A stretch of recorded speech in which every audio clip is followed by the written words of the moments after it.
Resourceful Designer, episode 304. Find it faster. Google search hacks you may not know about.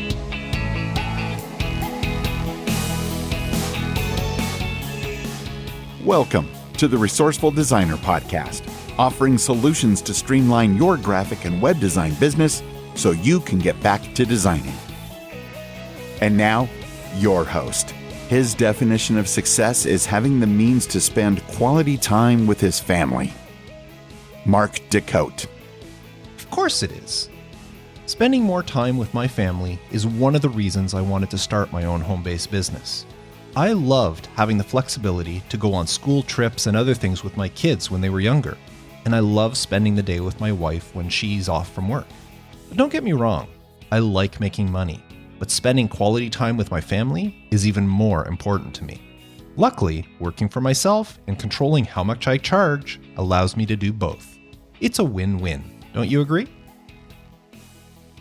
Now, I think this is going to be a fun episode of Resourceful Designer. And even if you're thinking to yourself, I already know how to use Google, I don't need to listen to this, I suggest you keep listening anyway, because I'm going to share some nifty tricks that can help speed up and get you more accurate results. Plus, at the end, I'm going to share a few fun tricks you can do with Google to amuse yourself and your friends. So let's get right to it. Find it faster. Google search hacks you may not know about. Google. There are very few brands in the world that have transitioned beyond their original intent, but Google is one of them. What started in 1998 as a small company launched by two Stanford U students to promote their new search engine has grown to become one of the largest conglomerates on the planet. Not only that, but the name Google has evolved. It's now a noun, an adjective, and a verb. Don't believe me? Google it yourself. And even though Google now offers a wide gambit of technological solutions to improve people's lives, at their core, they still remain a search engine. Did you know that there are over 2 trillion Google searches every year?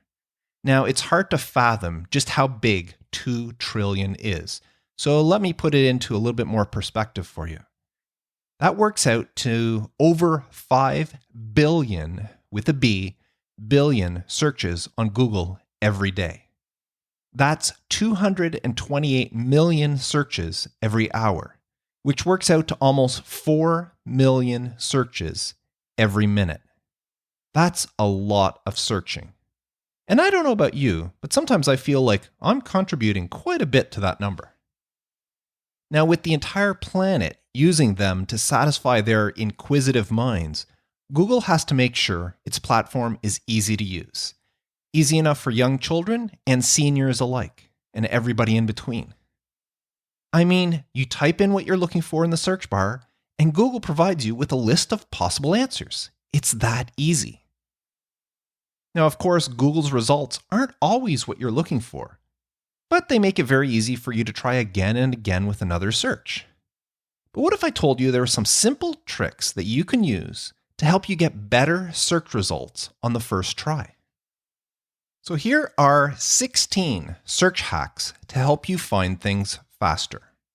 Now, before I start with the first one, just want to remind you that all of this is written out in the show notes for this episode, which you can find at resourcefuldesigner.com/episode 304. So if you're listening and you're not quite understanding what I'm saying or you can't picture in your mind, just go to the show notes and I have it all written out there, easy for you to understand. Number 1, use quotation marks in your search.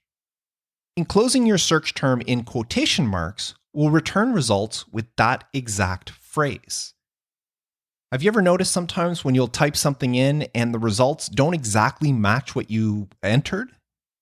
If you put quotes around what you type, that won't happen. For example, searching how to start a graphic design business in quotes will return results that only have those words in that exact order in them.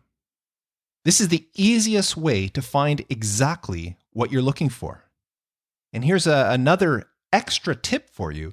If you use double quotations, meaning 2 quotes at the beginning and 2 quotes at the end of your search term, that tells Google that not only do you want to find that entire sentence, but it must be included in the search results. Now, number 2 is to use the minus sign to exclude words from your search. If you're searching and you're getting irrelevant results, try eliminating words by placing a minus sign in front of them.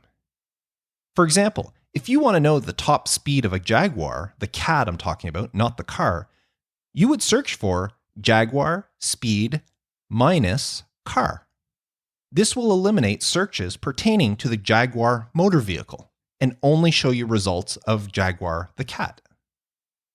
So if you find your search results are too broad, putting a minus sign in front of one or multiple words can help narrow things down. Now, number 3, use cite : operator.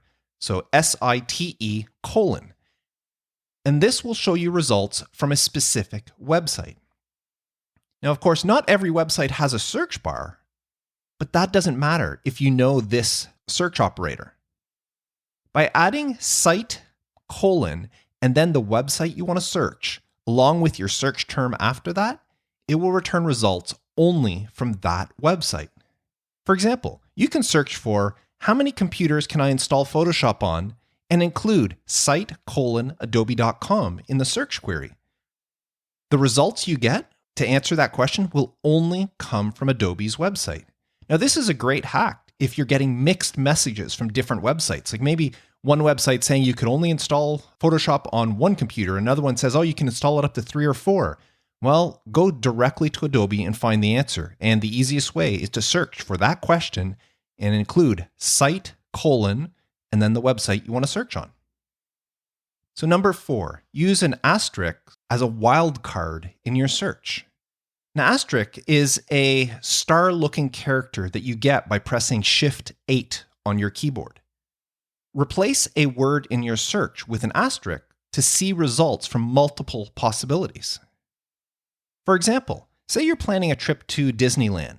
Searching for best asterisks at Disneyland will return results for the best food at Disneyland, the best rides at Disneyland, the best hotels at Disneyland, the best shows to see at Disneyland, etc. You get the idea? You use the asterisk to replace something. So instead of doing multiple searches for best food, best hotel, best rides, you put the asterisk in and it'll return all those results. Now, this is extremely useful when combined with the cite operator that I just told you about previously.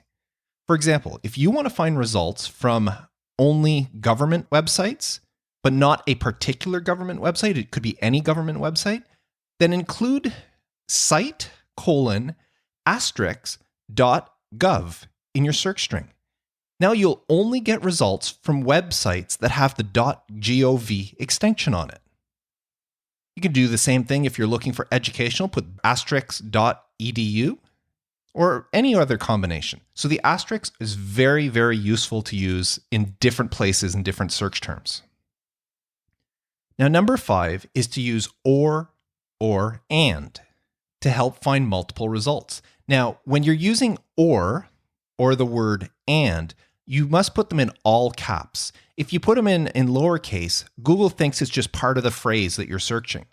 But if you put it in all caps, then Google recognizes that or and will show you results from both sides of that operator.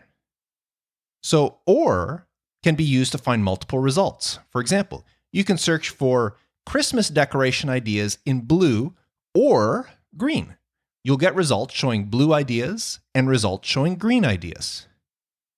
Now, and can be similarly used to combine results. So searching for Christmas decoration ideas in blue and green will show you results of ideas that use both blue and green together. So it's a way to tell Google that you want the things on both sides of the or of the and. You need both sides of that to be in the search results. Now, another useful one here, number 6, is to use in title : to find results from a web page's title. This can be very useful in narrowing down your searches by only displaying results that include your search term in the title of the web page, not the entire content of the page, but just the title. For example, if you search for in title colon and then in quotation marks, communicating with your design clients, close quotation mark, the results will show you two results. Episode 284 of the Resourceful Designer podcast on resourcefuldesigner.com and the same podcast episode that I published to YouTube. That's because no other web page in all of Google's index has the term communicating with your design clients in the title. This is very useful for finding relevant pages that are specific to your search and not just pages that may mention your search somewhere in the body. So if you're looking for an article or something on a specific topic, using the in title operator can help narrow down results that are specific to that topic and not just contain that search string.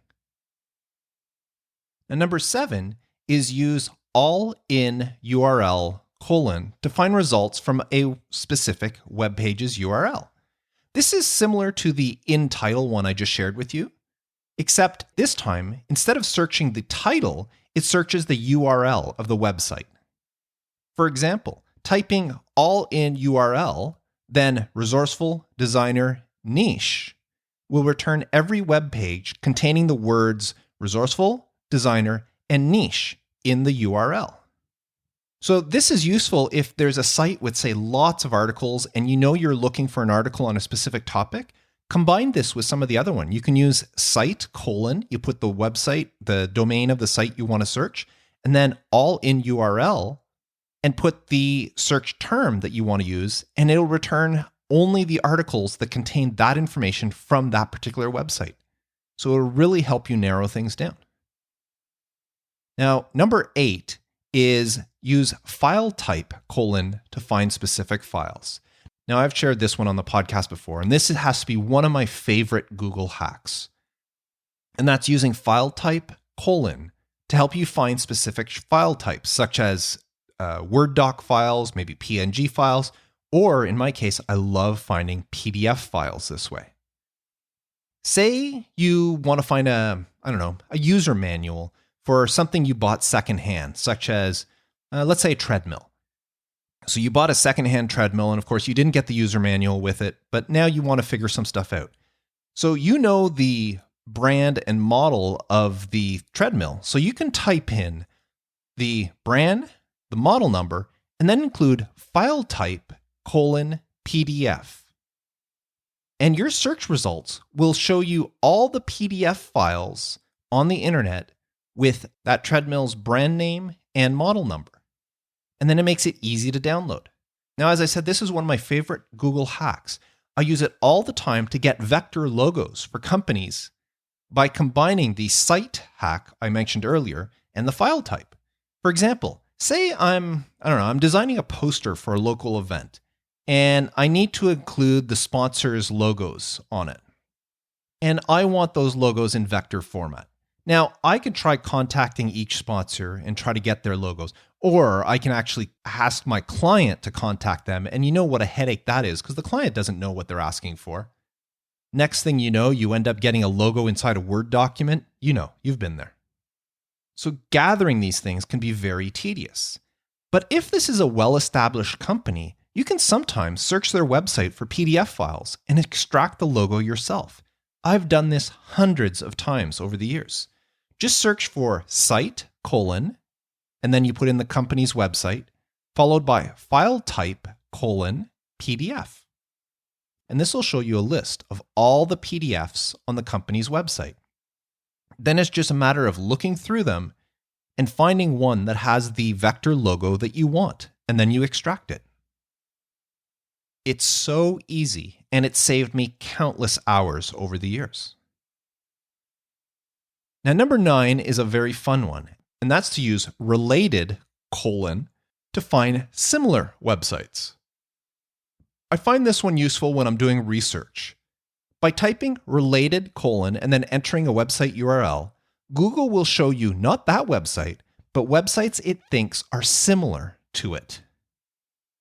For example, searching for related colon shutterstock.com will show you websites that Google thinks are similar to Shutterstock. So there's a whole list of other stock photo sites that you can go visit. Now, number 10 is another very useful one, and that's to use cache : to see a website's cached version.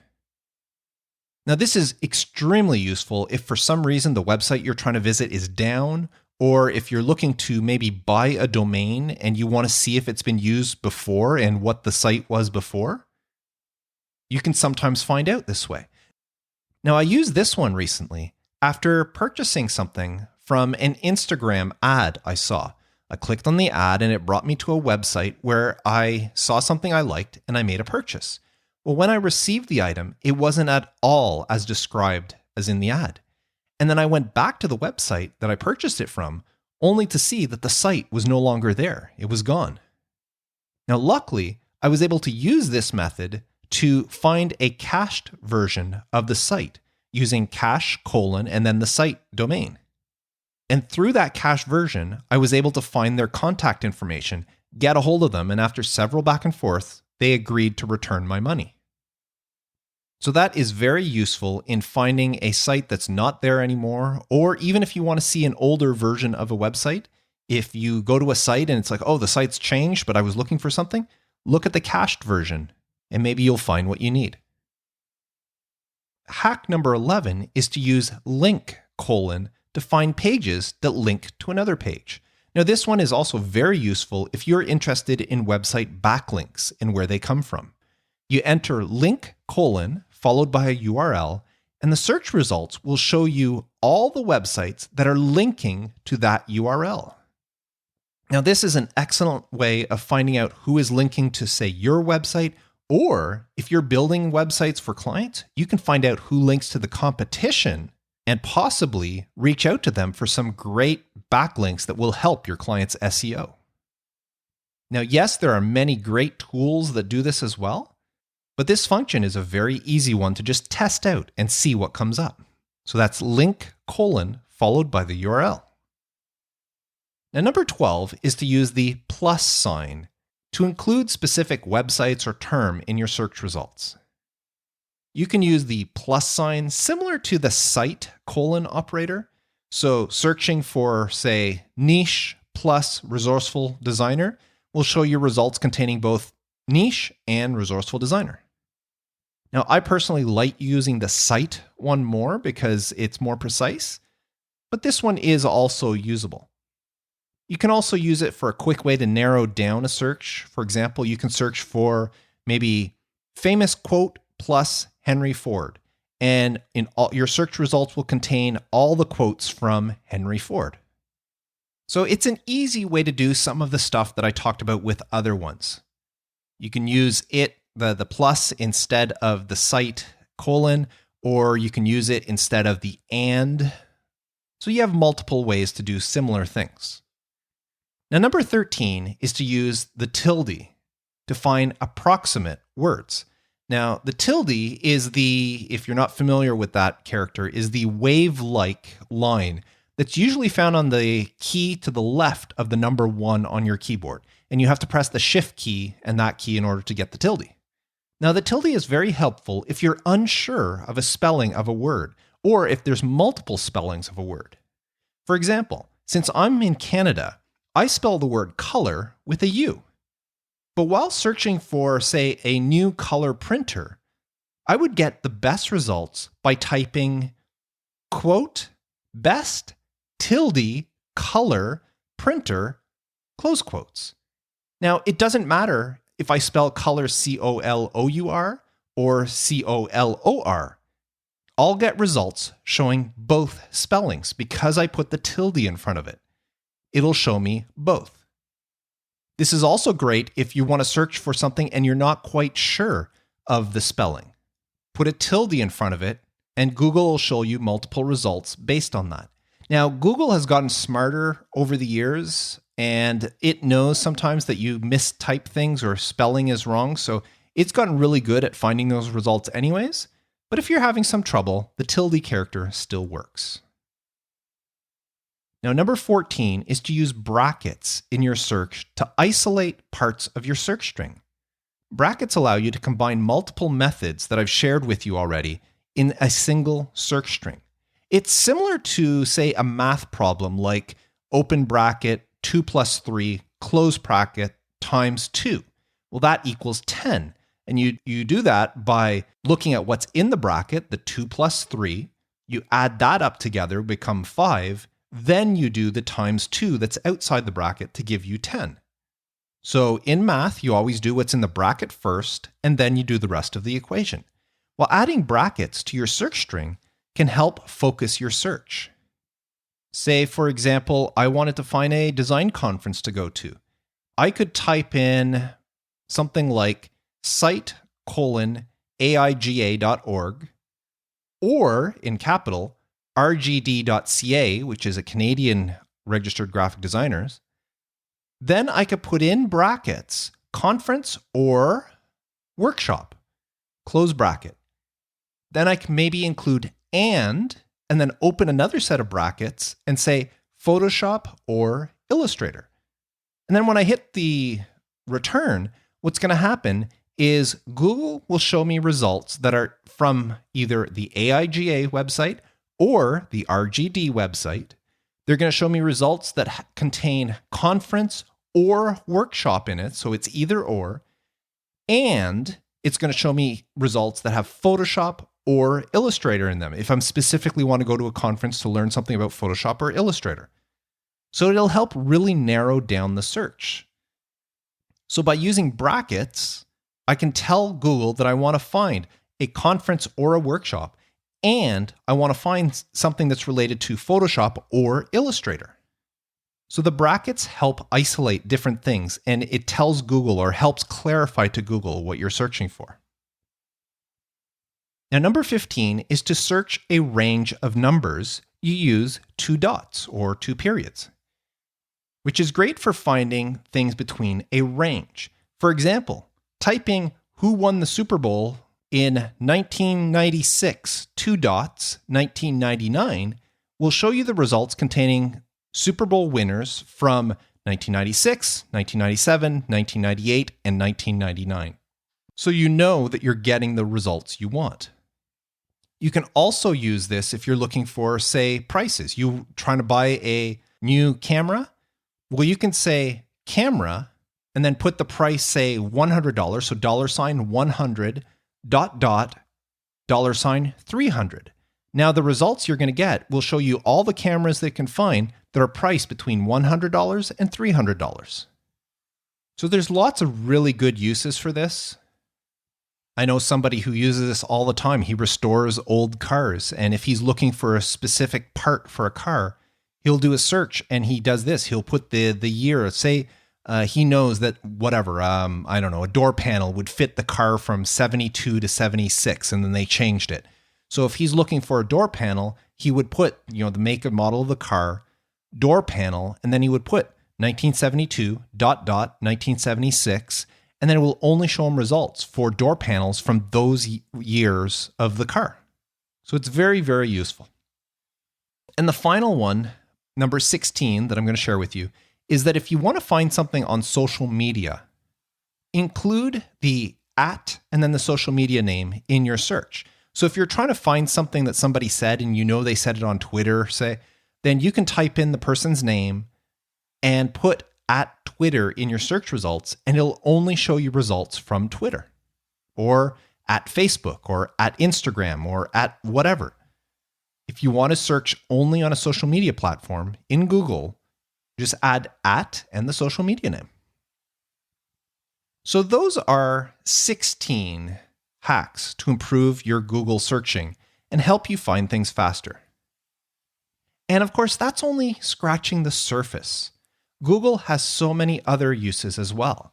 If you need to figure out a math problem, type it into Google search, hit enter, and it'll give you the answer.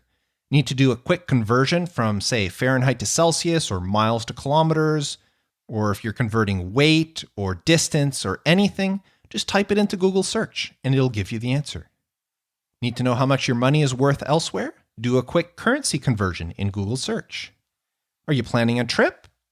Search city name to city name, and get costs from multiple airlines on what it costs to fly from that city to the next. Need to know the time anywhere in the world? Type time in and then type a city, and Google will tell you what time it is there. Don't know what a word means? Type define before the word to learn its definition. You can also type etymology before the word to find out the word's origins. Google can also be used to translate languages, get stock prices, find the weather forecast, and so much more. It's really a wonderful tool. And I hope that after listening to this, you're more proficient in using it. Now, I did promise you some fun tricks you can do with Google to amuse yourself or amuse your friends. Here are a few things you can try. Type "do a barrel roll" in Google and see what happens. Or try typing askew, ASKEW, in the search and see what happens. Now, if you've ever done a search and misspelled something, you'll remember that at the top of Google, it'll say, "Did you mean?" And then it'll type the correct spelling. And then you can click, "Yeah, I meant that." Well, try typing recursion into Google. And the funny thing is it says, "Did you mean?" And then it types recursion the exact same way you spelt it. And if you read the definition, you'll get the joke. Now here's a fun one. And this one doesn't work if you're just typing into your browser bar. You actually have to go to google.com and you type in Google gravity. And then instead of hitting enter, hit the "I'm feeling lucky" button that's under the search bar. Speaking of the did you mean section, if you type the word anagram into Google search, it'll ask you, "Did you mean anagram?" The little joke they're having. Need to make a quick decision? Just type "flip a coin" in Google and make sure you pick heads or tails before it finishes. And here's the last fun one for you. Type in "cha-cha slide" in the search.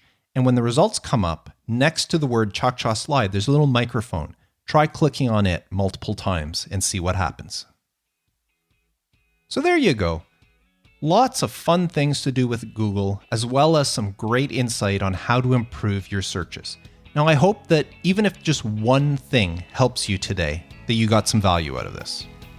Now, speaking of value, the Resourceful Designer community can be a very valuable asset for you to have for your business. Those currently in the community, tell me how much being a member has helped them grow and improve their businesses. And the same can happen to you.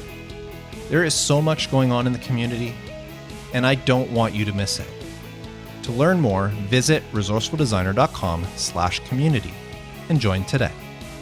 So that's it for me. Thank you so much for tuning in. I am Mark DeCote, wishing you all the best with your design business and reminding you to stay creative.